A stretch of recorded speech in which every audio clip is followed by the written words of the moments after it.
Hello friends, welcome to Learning Concepts, where we learn the concepts of electrical engineering in a simple and interesting way. Hi, this is Kanai Kumar and today we'll study about the characteristics of DC motors. Good morning दोस्तों, आज का जो topic है वो बहुत ही important है, बहुत ज़्यादा इंपॉर्टेंट है और इस टॉपिक से आपसे बहुत तरह का क्वेश्चंस पूछा जाता है, चाहे वो आपका सेमेस्टर एग्जाम्स हो, चाहे वो आपका ऑब्जेक्टिव एग्जाम्स कभी कॉम्पिटिटिव एग्जाम्स हो या फिर कहीं पे भी आपका टेस्ट वगैरह या इंटरव्यूज़ वगैरह हो, तो इस टॉपिक से बहुत सारा क्वेश्चंस पूछा जाता है बिकॉज ये जो कैरेक्टरिस्टिक्स है ये किसी भी मोटर का आपका प्रैक्टिकल एप्लीकेशन को बताता है। ठीक है, तो आप लोग प्लीज़ इस वीडियो को अंत तक ज़रूर देखें और मैं आपको अंत में ज़रूर बताऊंगा कि किस टॉपिक से किस तरह के क्वेश्चन आपसे पूछे जाते हैं। तो आप लोग से रिक्वेस्ट है कि वीडियो को प्लीज़ अंत तक ज़रूर देखें और साथ साथ as usual please like subscribe and share this video. So let's start.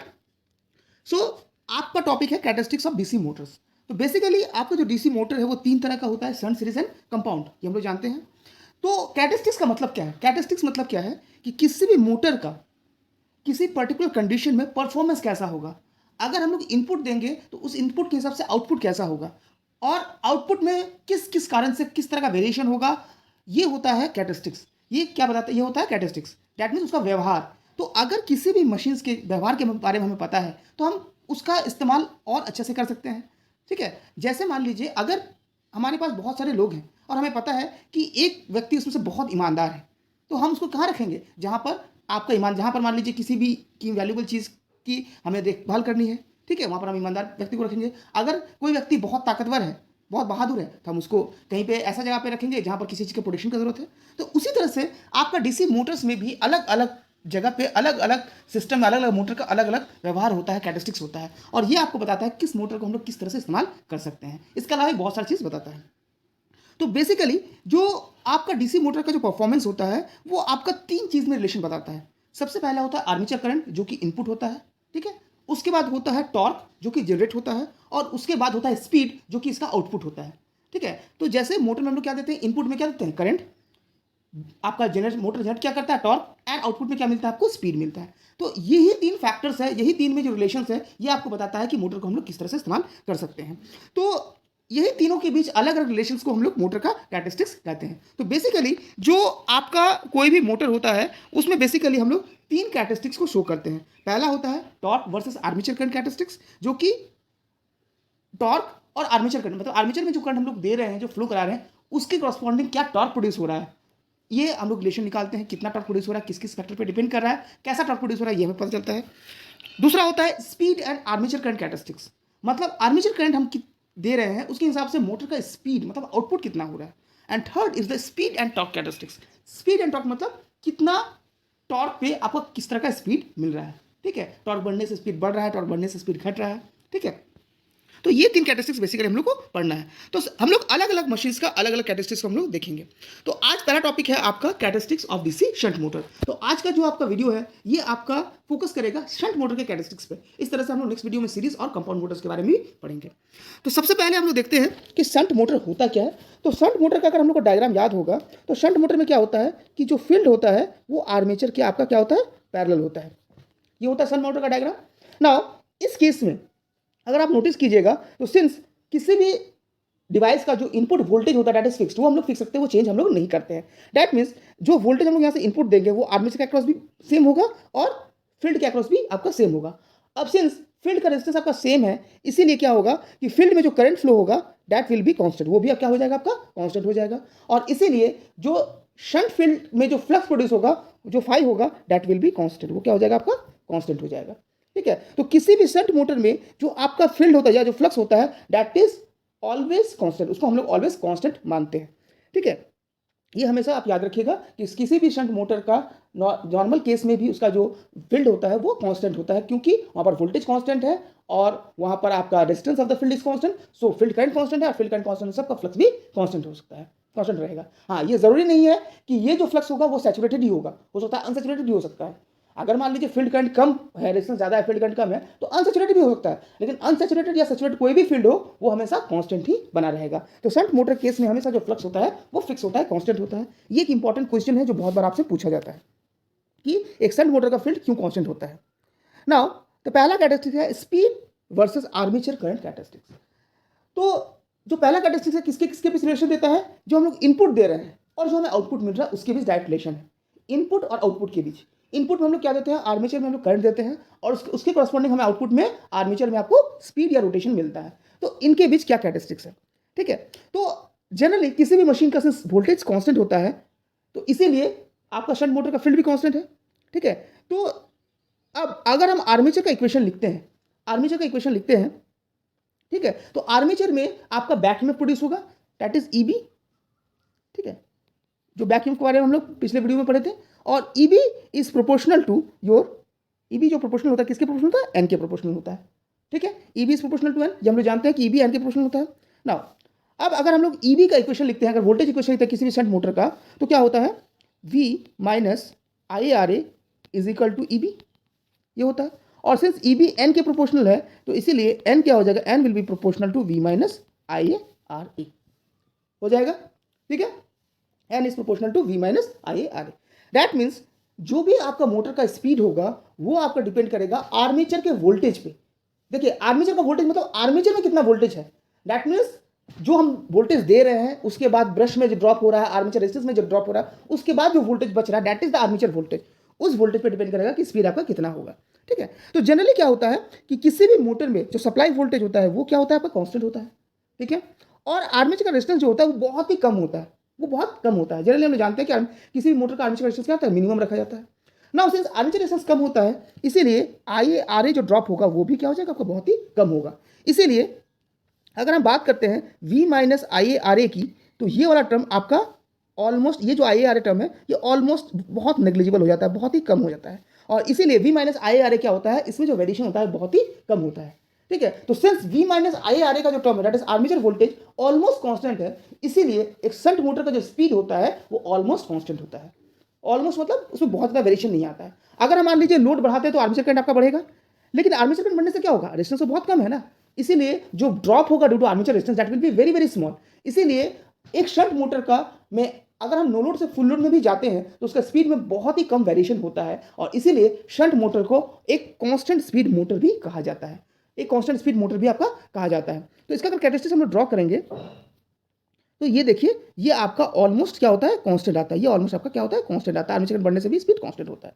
हाँ, इसमें हल्का सा का वेरिएशन आता है क्योंकि प्रैक्टिकल मोटर में कुछ ना कुछ तो ड्रॉप होगा, ठीक है, कुछ ना कुछ तो ड्रॉप होगा। इसीलिए ये जो प्रैक्टिकली आपका ग्राफ होता है ये हल्का सा ये आपका डाउन होता है, और ये जो ड्रॉप आता है this is due to R A into I, ये आई आर ए के ड्रॉप के चलते होता है, ठीक है। तो अब इस कैरेक्टरिस्टिक्स से हम लोग क्या देख सकते हैं, क्या पता चलता है, इस कैरेक्टरिस्टिक्स से हमें ये पता चलता है कि शंट मोटर का स्पीड क्या होता है, ऑलमोस्ट कांस्टेंट होता है। तो अब शंट मोटर हम लोग कहाँ इस्तेमाल करेंगे, इसका पे क्या मिलता है कि शंट मोटर को हम लोग उस जगह पे इस्तेमाल करेंगे जहां पर आपको ऑलमोस्ट कांस्टेंट स्पीड की जरूरत पड़ती है, ठीक है, जहां पर आपका लोड वेरी भी करता है, लोड वेरिएशन भी होता है, लेकिन आपको स्पीड में बहुत ज़्यादा चेंजेस नहीं होता है।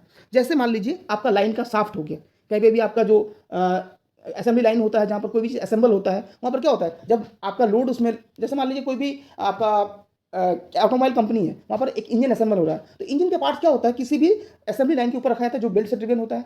अब वो क्या होता है, टाइम टू टाइम अलग अलग सेक्शंस में जाते हैं, तो जब उस पर आपका इंजन के पार्ट्स रखे जाते हैं तो लोड बढ़ता है, और जब उससे लिफ्ट हो जाता है तो लोड घट जाता है। तो यहाँ पर क्या होता है, वेरिएशन होता है, तो लोड का वेरिएशन होता है। तो लोड का वेरिएशन मतलब जो आपका जो ड्राइव है, जो आपको चला रहा है बेल्ट को, उसमें भी तो मोटर है, तो उसमें भी करंट घटेगा बढ़ेगा। तो अगर करंट घटेगा बढ़ेगा, अगर उसका स्पीड इसमें वेरी कर जाएगा तो क्या होगा, असेंबली लाइन को जहाँ रुकना चाहिए सामान को, उससे अलग जगह पर रुकेगा, तो आपका प्रॉपर्ली वर्क नहीं होगा। तो इन सब जगह पे हम लोग क्या करते हैं, शंट मोटर का इस्तेमाल करते हैं, क्योंकि इसमें लोड के चेंज होने से किसी तरह का भी स्पीड का वेरिएशन नहीं आता है। दूसरा क्या होता है, जब हम लोग पैरेलल ऑपरेशन करते हैं तो वहाँ पर स्पीड को कांस्टेंट बनाने के लिए फ्लाईव्हील का इस्तेमाल करते हैं, और वहाँ पर इसका इस्तेमाल करते हैं। तीसरा एप्लीकेशन कहाँ पर होगा, शंट मोटर का, जब हम लोग अपने लैब में as a prime mover use करते हैं ऑल्टरनेटर के लिए, वहाँ पर भी हम लोग शंट मोटर का इस्तेमाल करते हैं। तो बेसिकली कहने का मतलब है शंट मोटर का इस्तेमाल हम लोग कहाँ करेंगे, जहाँ पर आपका स्पीड कांस्टेंट होगा, ठीक है, समझ में आया। चलिए, now coming to the next characteristics, that is the torque versus armature current characteristics. Torque versus armature current मतलब एक मोटर में आर्मेचर करंट जब देंगे तो कितना जनरेशन होगा, कितना आपका उसमें पावर डेवलप होगा, या कितना टॉर्क डेवलप होगा। अब यहाँ पर दो तीन चीज़ है। टॉर्क आपका तीन तरह का टॉर्क होता है। फर्स्ट टॉर्क है, जब हम लोग आर्मेचर करंट देंगे तो एक टॉर्क आपका बनेगा, this is called generated torque. ये क्या होता है, जनरेटेड टॉर्क होता है, ठीक है। एक होता है आपका लोड टॉर्क। किसी भी मोटर में जब लोड लगाते हैं तो उस लोड को कैरी करने के लिए मोटर को एक रिक्वायर्ड टॉर्क होता है, एक जरूरत पड़ता है, इतना टॉर्क लगेगा तभी उस लोड को वो चला पाएगा। This is called the required torque और द लोड टॉर्क। ये होता है रिक्वायर्ड टॉर्क और द लोड टॉर्क, ठीक है। और तीसरा होता है आपका साफ्ट टॉर्क। साफ्ट मतलब जो हमें साफ्ट में मिलता है, ठीक है। साफ्ट में मिलता है मतलब जो जनरेटेड होगा, जनरेट टॉर्क होगा, वो तो हमें साफ्ट में नहीं मिलेगा ना, बीच में आपका मैकेनिकल लॉसेस होगा, उसके बाद जो बचेगा that will be your shaft torque. तो 3 तरह का आपका टॉर्क होता है, load torque, generated torque and the shaft torque, ठीक है। अब लोड टॉर्क और जनरेटेड टॉर्क में कुछ रिलेशन है। क्या रिलेशन है, देखिए कल से देखिएगा।